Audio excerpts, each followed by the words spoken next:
My advice to many organisations, I say, well, think outside the box. Think outside the box. Although you've got that one track mind, just think differently. And again, it's having that diversity of thought. Just take that chance. It's not a risk, just take a chance. And often they get the two confused, risk and chance. You're giving someone an opportunity. If it doesn't work, it doesn't work. But then at least you've taken that step. Hello and welcome to Voices with Talking Talent, the podcast that explores the real issues people face in the workplace. This is a space to have the open and brave conversations that inspire change and spark action. We're Talking Talent, and every week we'll be joined by a different guest. Stay tuned for discussions on the issues that business leaders are trying to overcome and what the future looks like for truly diverse and inclusive organizations. Good evening, everyone. And I have to say, I'm absolutely delighted today to be speaking to Donna Fraser. So my name's Donna Herdsman. Yes, two Donnas we have with us today. And I'm the host for today's episode of the launch of our new session, our new event. Oh, let me start again. I'm going to start again. They'll edit this out. Okay. So hello, everybody. I'm absolutely delighted today to be the host for Talking Talent's new podcast series. And it's called The Power of Difference. And to that, I like to add the power of different voices. So I'm absolutely thrilled as the head of diversity, equity and inclusion for EMEA here at Talking Talent to be joined today by the wonderful Donna Fraser. And yes, my name's Donna Herdsman, her name's Donna Fraser. We have two Donnas in the house, and I know it's going to be a fantastic session. So without further ado, I would like to ask Donna to introduce herself. Hi, Donna. It's always weird saying a Donna to another Donna. So thank you so much for having me on Talking Talent. Really excited about this session. So as you already said, I'm Donna Fraser, and I keep getting told off. I've got to add the OBE at the end to remind myself. I'm still pinching myself. I'm currently the head of inclusion and engagement at Birmingham 2022, who are delivering the Commonwealth Games this summer. So that's going to be exciting. And I'm also a former athlete, a four-time Olympian in athletics. So Donna, I do think, great introduction, but I do think you're probably not saying as much about yourself so the audience can understand, or the listeners can understand, one of the reasons I'm really excited to have you here today. I know you won't mind me mentioning this, but you're also like a major Olympian. Is that not true? Not just one, but major. And I know, because you talked about it and you support it, you're also a breast cancer survivor. I am indeed, and I now support breast cancer now as one of their ambassadors, which is obviously an experience that I've gone through myself. So if I can share my experience and inspire other women just to check themselves, and not only women, men as well. So yeah, that's an experience that I will hold dear to my heart. Not a nice experience, but at the same time, if I can give something back, I'm more than happy to do so. Thank you. I think that's a lovely sentiment. I like to think that, everybody that I know, we have that in common, our desire to give something back to others and to do more than our day jobs in contributing to society. But I'm going to start with your experiences as an Olympian, because I remember you told me the story once around in the race, the Sydney Olympics, and being a supporter to Cathy Freeman, as well as seeking clearly to achieve your own aspirations. So I was really wondering kind of what that experience was like. What did that teach you, and how do you kind of take the things you learned into kind of day-to-day life today? Oh my goodness, where do I start? My coach, bless his heart, who passed away in 2015, he was a bit of an eccentric coach. He very much thought outside the box and would explore different ways of coaching, talk to other great coaches around the world, just so that I could be his guinea pig almost. And he didn't actually tell me I'd have this great opportunity of training with the great Cathy Freeman that summer of 2000. It was her agent, in fact, who approached me after one of my races in the UK and said, "Oh, I hear you're training with Freeman." I can't do a very good Australian accent. And I said, really? Okay. And yeah, I was over the moon, obviously, because she was the best in the world at the time. And I'm a true believer, to be the best, you need to surround yourself with the best as well, just to take those learnings and try and adapt and get as much as you possibly can. But it was a wonderful experience. And of course, she had the world on her shoulders, Australia on her shoulders, having the games in her home country. She was expected to bring the gold back, hence why she decided to train in the UK that summer leading up to the games. So yeah, training with her was just phenomenal. It made me realize that every athlete is in the same boat. It's who wants to put the effort and time and resilience and the determination, all those buzzwords that we hear on a day-to-day basis, into one go and put it into practice. So yeah, we spoke about everything in training apart from the Olympics, and I think that's what normalized the whole process. It was like another training session, give 110% every time we step foot on the track. And she's just like me, she's a human being, you know, but we often put our idols on a pedestal and think, oh my goodness, you know, they're not human. But in fact they are. You know, they have to sleep, they eat, they go to the toilet just like we do. But again, going back to what I said earlier, it's how much effort and determination you want to get to that end goal. And yeah, I didn't realize how fast I was getting through each training. I just was trying to give my best shot and didn't want to embarrass my coach, more so that, you know, I'd had this great opportunity and just lagging behind and not being a team player. So I knew Cathy Freeman years before as a junior, but having this opportunity was, I wouldn't change a thing. Oh, that's excellent, because often, you know, in the work I do, you know, I try to encourage people to take these opportunities that, you know, when they're presented with them, and often you end up having a big conversation around the risks of taking them, the downsides of taking them. And so did you find it was quite easy for you to see the opportunity that lay ahead of you and then to grasp it with both hands? And let's say, what was it you told yourself to be able to push through any doubts that you might have? Oh, absolutely. I'd say it wasn't so much an easy choice. My coach told me I was doing it, and you listen to your coach. But you know, my approach to the training was just give everything I've got in every single training session, because I knew what I was aiming for, and that was to get to the Olympic Games and hopefully get a medal. And I say hopefully because that was the mindset. And I do think that that's where I went wrong. I should have said I'm going to the Olympics to get a medal. It was always I'll try, or I hope to. And although I was given 110%, that mindset plays a huge percentage in terms of performance. But in terms of going there and training, it wasn't a difficult task. It was just getting through the training sessions each time was the hard bit, to be honest. But the whole training sessions that we did was very similar to what I did before, but the levels just rose. It was on a different level altogether. I mean, I'd never put my body through that at all. But as I said, the main focus was to get to an Olympic Games, do better than I did 4 years previously, where I just got to the quarterfinals, and then just give it, you know, keep beating my times every training session. That was my focus, and not look too far afield, because we can often do that, look too far ahead rather than taking those little stepping stones bit by bit. Now, I think that's a great insight, because I think one of the things, especially as we're all living with COVID, is that I think there's been a great appreciation to kind of live in the moment, stay in the moment, and really look at what you're trying to achieve, or what you are achieving, taking your word about positive, the importance of positive language, what you are achieving day to day, which kind of takes me to my interest around the Commonwealth Games. I mean, hopefully you saw my LinkedIn profile. I applied for tickets, I didn't get them, so I've been watching them on the television along with, I'm sure, millions of other people, you know, because it's a really prestigious sporting competition. It comes to our shores, you know, in a time when connecting has felt so difficult person to person. So I'm really interested in how, you know, what you can share with how the preparations are going, and above all, why you think diversity and inclusion is such an important part of the game's strategic intent. Oh, definitely. So Birmingham 2022 stepped in when Durban pulled out because it was originally going to be in South Africa. So in terms of the delivery time, we've had less than any other games previously. But we are on target, we are on budget.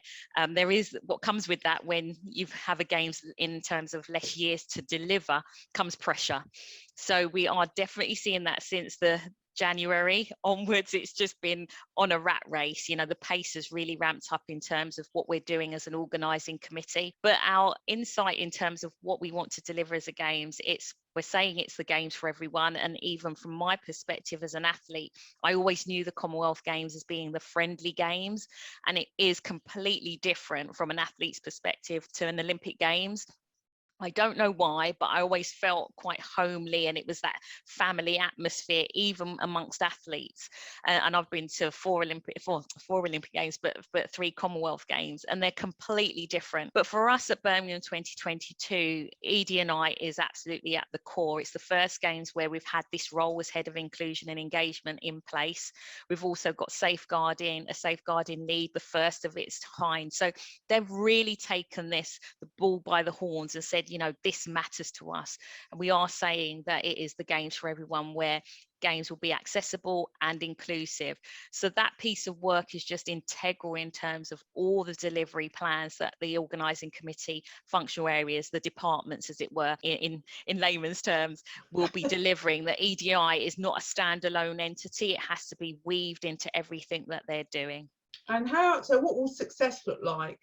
You know, so you're integrating that, you know, and everybody always says, because it's always the key question, what does success look like? What should we be measuring? You know, so what will success look like, you know, when we're watching the Commonwealth Games in the summer? You know. That's such a good question, Donna, because that's the same question I was asked in my interview.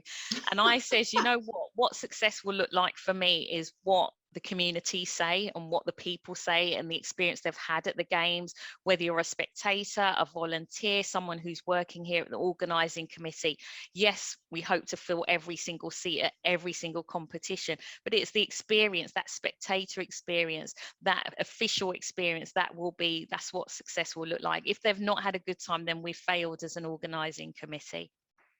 I think that's great insight. You know, it's really funny because I had the same conversation today, that it doesn't really matter what I think. I always, you know, I'll have an opinion, as you know, I'll have an opinion. If you ask me my thoughts, I'll share them. But what's really important is the impact and how other people are receiving the services you're designing, your intent, and whether or not it's landing in the right way. And there'll be, you know, ups and downs in that journey, but ultimately it's what is the end experience like. And often it feels like people are looking for immediate gratification, when both you and I know that actually, you know, EDI or DEI, but the initials are the same, but in another order, that, you know, to really make change happen takes time, and change is often down to how each and every one of us experiences. Absolutely. And that's I mean, again, just going on from that point, this is why the legacy is just so important, because this time next year, us as an organising committee will not exist, but it's what we leave behind that will be, you know, a true testament of how successful the games will be. So the legacy part of our delivery is just as important as just delivering the games. And I think, you know, because I had the opportunity to go to the Olympic Games 2012 when they were in London. And it's not till you go that you can feel the atmosphere, and it lays itself on you, and you know, you feel it. And we went to something really obscure. A friend of us bought us some tickets as a thank you for some, you know, some support we'd given them, and we ended up going to weightlifting, which I've got to tell you, I didn't think I would enjoy it. It was fantastic. The atmosphere was great. You know, you were cheering on everybody regardless of the country they came from, because you just really wanted to see them, you know, do their best, but give of their best, and know that no matter the outcome, that they've spent that time and effort, you know, which kind of takes me to my next question, because one of the things that I've become more alert to, but that's, as you know, because I spent some time working with English athletics this year and last year. How quickly does time fly? I know, scary. It's really, really scary. You know, I was really struck by, you know, one of the things that came to the forefront, which was this concept of imposter syndrome, and how that can really influence you. I must admit, I never thought imposter syndrome would be something that I would see related to sports, and yet, you know, I spent time with, you know, sports people, you know, from all walks of the sporting life, because it's more than just sports people, you know, it's everyone that supports them, etc. And imposter syndrome was like a central facet of the discussion they wanted to have. So really quite interested in, you know, given this challenge on DEI and trying to encourage people to be their best that they can be, how can we help people overcome this issue of imposter syndrome? Well, I mean, thank you as well, Donna, for supporting England athletics. And it's these kinds of conversations we need to continue to have. I always say that, you know, if you look back 20 or 30 years, things have changed so much in this space, but we've still got a long way to go. And sessions and workshops around female leadership is just so key. And that is one of the topics that we hear about, that imposter syndrome, the lack of confidence, all of those factors that can stop individuals moving forward.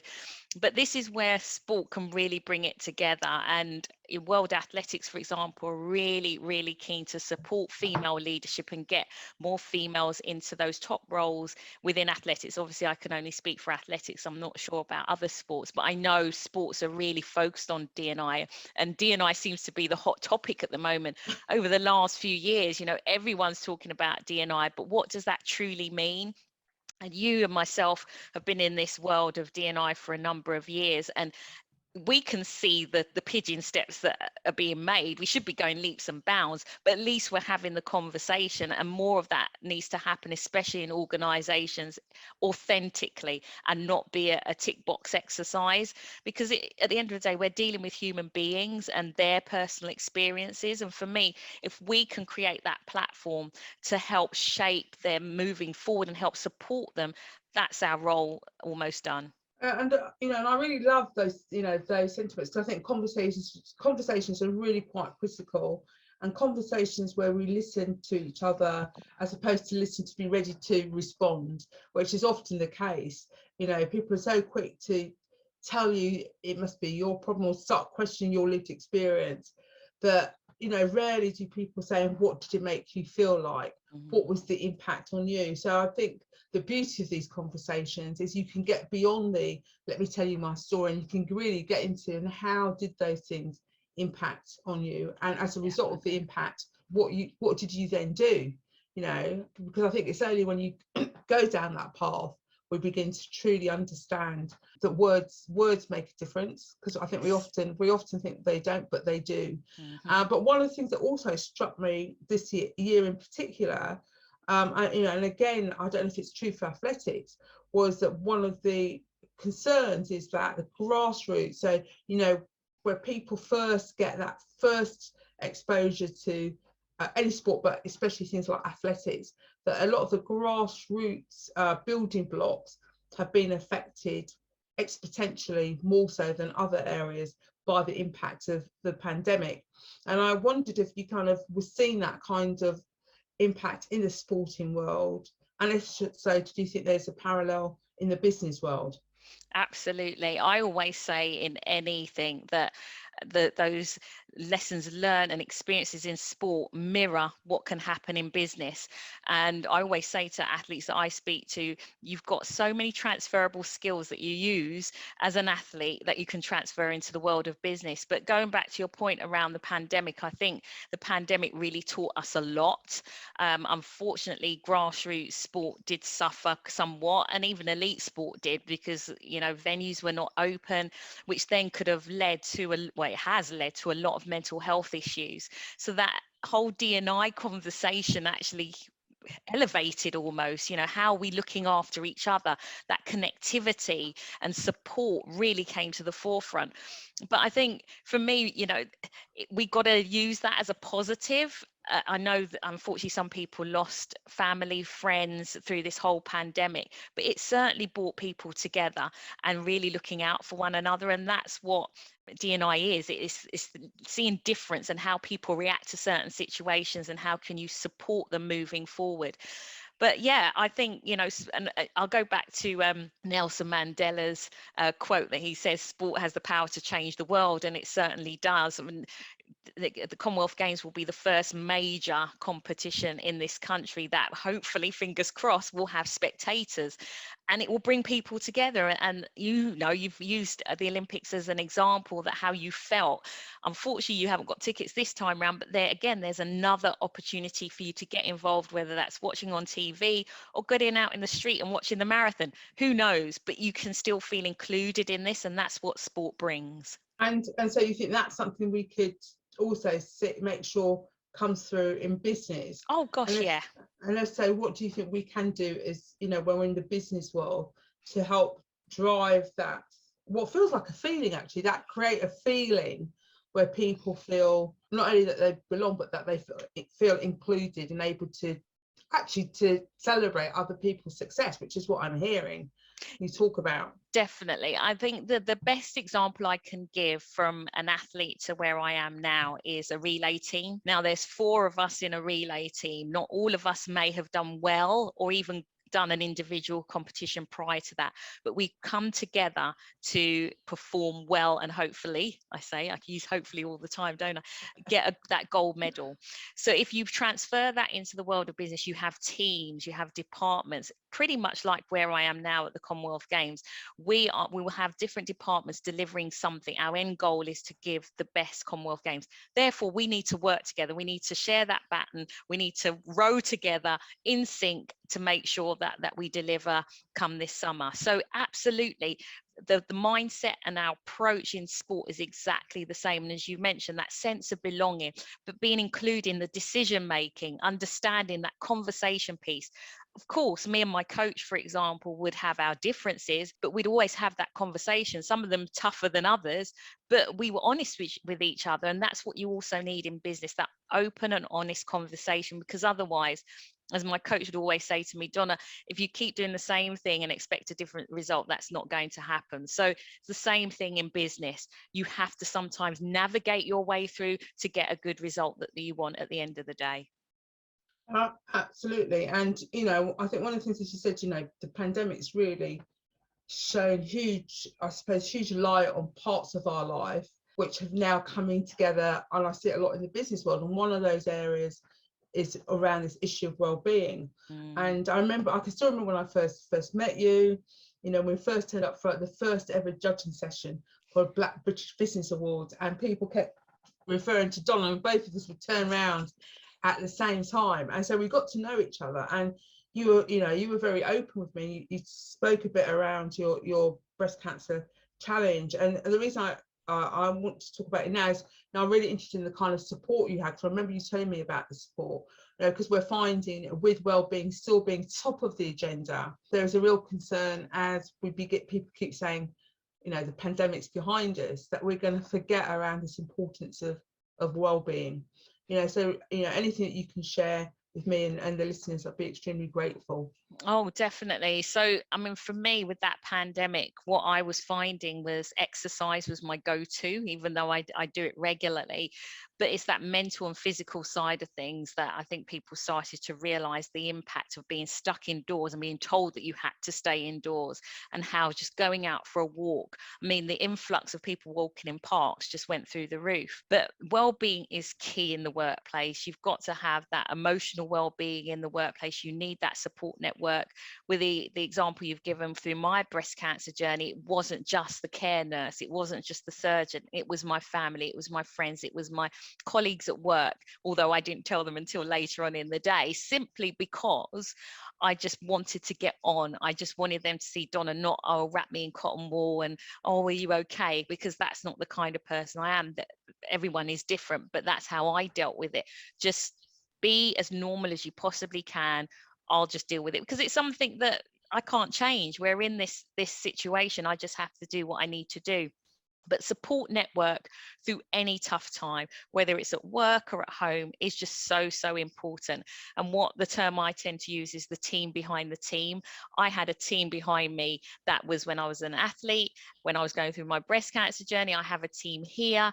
You need that comfort pillow almost to either push you, support you, or drag you forward to succeed. So it's absolutely important. And yeah, I always say leadership play a huge role in this, in setting that scene and that tone from the outset, and creating that culture of your well-being matters, you matter as an individual. Everyone has difference, not everyone is the same, but leadership has to create that, set that tone and create that environment that everyone can bring, as we say, their whole selves to work.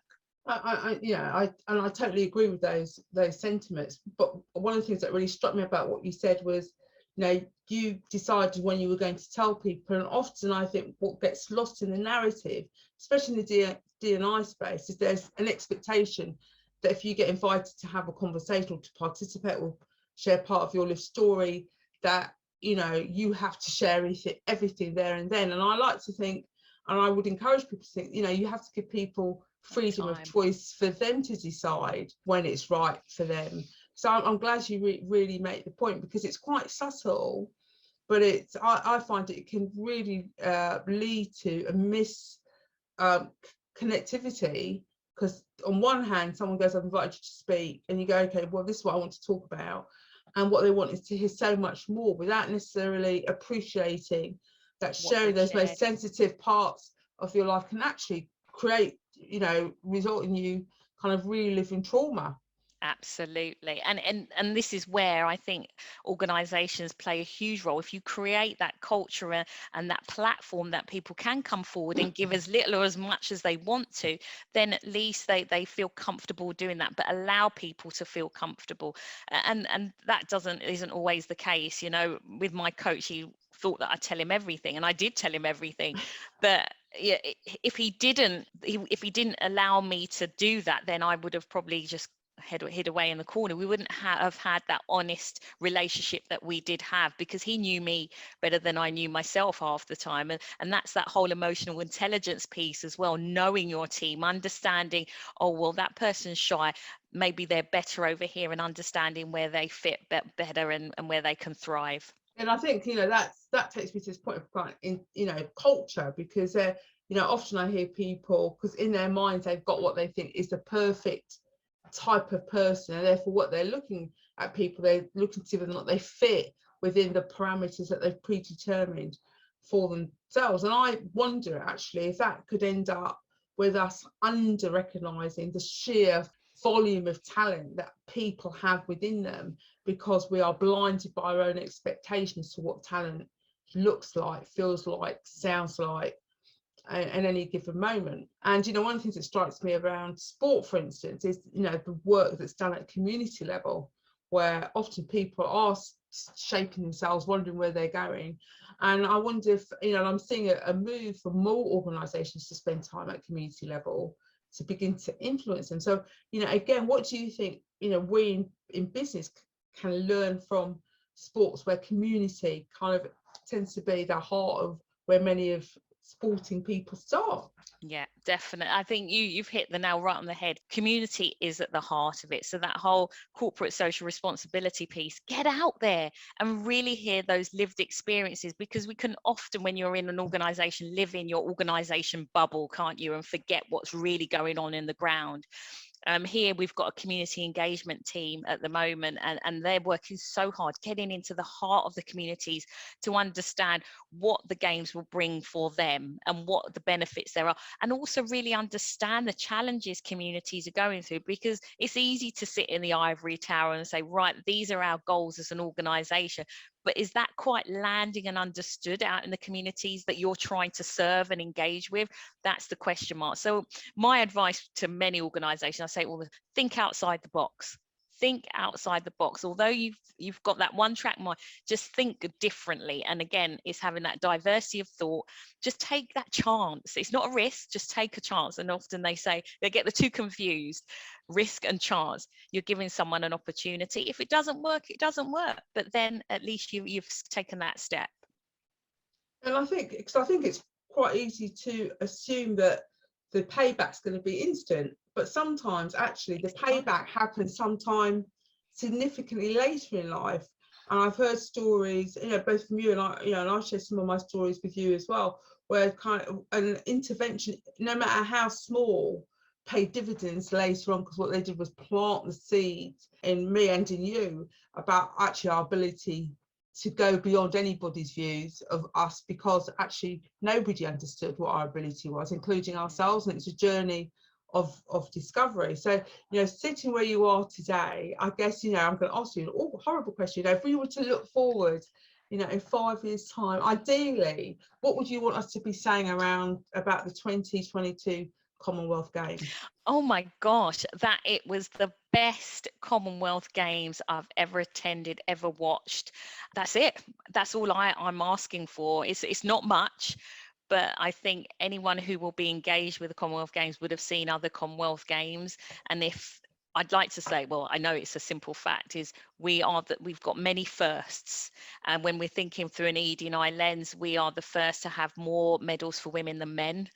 We have the first women's cricket taking place. So that huge focus on gender equality is really coming through. We've got para integration agenda for sport, which is the first, a fully integrated program. So there's a number of firsts, and I hope people will pick up on that. So there is that golden thread of ED&I, without even saying flashing lights, ED&I, that is flowing through the Commonwealth Games. But yeah, in answer to your question, I would like to hear that was the best Commonwealth Games that I've seen or watched or been to. I think what strikes me, and I've got a final question, what strikes me in what you just said, because I didn't know that, that even now in a society where we're saying we're striving for equity and equality, that actually some of those opportunities are quite low hanging. I mean, for instance, that we've got the first kind of women's cricket and yet we've got, we're in the UK, we've got a women's English cricket team that's known for how good it is, and yet this is the first time it's integrated in the Commonwealth Games. So that shows, isn't it, to me, what it's highlighted for me, because I didn't know that. What it's highlighted for me is that we have got what I call low-hanging fruit, and really sometimes, as well as focusing on the big strategic intent, we have to ask ourselves, why aren't we executing on these things that are really easy for us to execute on? Because when we do that, we're creating opportunity for people yet to come, because they're seeing people doing the very kind of things that either they want to do or they didn't know they were capable of doing, and being able to turn up and shine at the Commonwealth Games. And how inspirational will that be? And to quote, because I'm also a great Nelson Mandela lover, he talks about, if when you shine your light, you give permission others to shine theirs too. So as we come to the close of the podcast, I've got one final question to you, Donna. And my favourite ice cream flavour. No, it's not going to. I know you'd like me to ask that, but I'm not going to do that. We've been talking about, it feels like we've been talking about a society, about equality and equity, but more equality, less about equity. But I see equity coming to its fore, and rightly so right now, because I actually believe you can't have equality without equity. Without equity, yep. What is it that we can do in business to learn from the sporting world? And also, what can we, as part of society, which is what we are ultimately at the end of the day, what can we do as a society? What can we take from the sporting world and adapt and adopt to help drive forward greater inclusion for all? I'm going to just say one word: create those opportunities. It's about opportunity. I often say, if opportunity doesn't knock, make your own door. But I know from an athletics perspective, or an athlete's perspective, if I wasn't given that opportunity to train with Cathy Freeman that summer, I probably wouldn't have made the Olympic final. And you've got to grasp it with open arms, the person who's been given that opportunity. But the opportunities need to be put there in front of you. And I've said it already in terms of taking the chance, thinking outside the box, and just taking the chance. Let me do something different, because you keep doing the same thing, you're going to get the same result. Yeah, and I think, what I love though about that statement is, again, this how really having the opportunity to be with someone who clearly inspired you, as Cathy Freeman did, also helps you actually to push your boundaries in ways that you wouldn't have otherwise known. But you're absolutely right. If people aren't given the opportunity, then they will never know just how far they can truly go. And and I think that's going to be our takeaway from today: provide people opportunities so they can truly explore how far they truly can go. And so with that as our final takeaway, I'd like to thank you, Donna, for spending time with me today. I've really enjoyed our conversation. I could carry on speaking forever in a day, and I hope at some point in the future you'd be happy to come back and speak to us again after the Commonwealth Games have happened, because it'll be great to see, to get your reflections. So that ends today's show. Thank you, Donna Fraser, OBE. Donna Fraser, OBE, for joining me today. Thanks so much, Donna. I loved speaking with you. I love speaking to you too. Thank you for listening. This podcast has been brought to you by Talking Talent. We're a coaching organization that helps you develop, advance, and retain your talent. Together, we can create a more inclusive culture where your people and your organization can thrive. You can visit us online at talking-talent.com. That's talking-talent.com. If you liked what you heard today, please be sure to subscribe and leave a review. Thank you.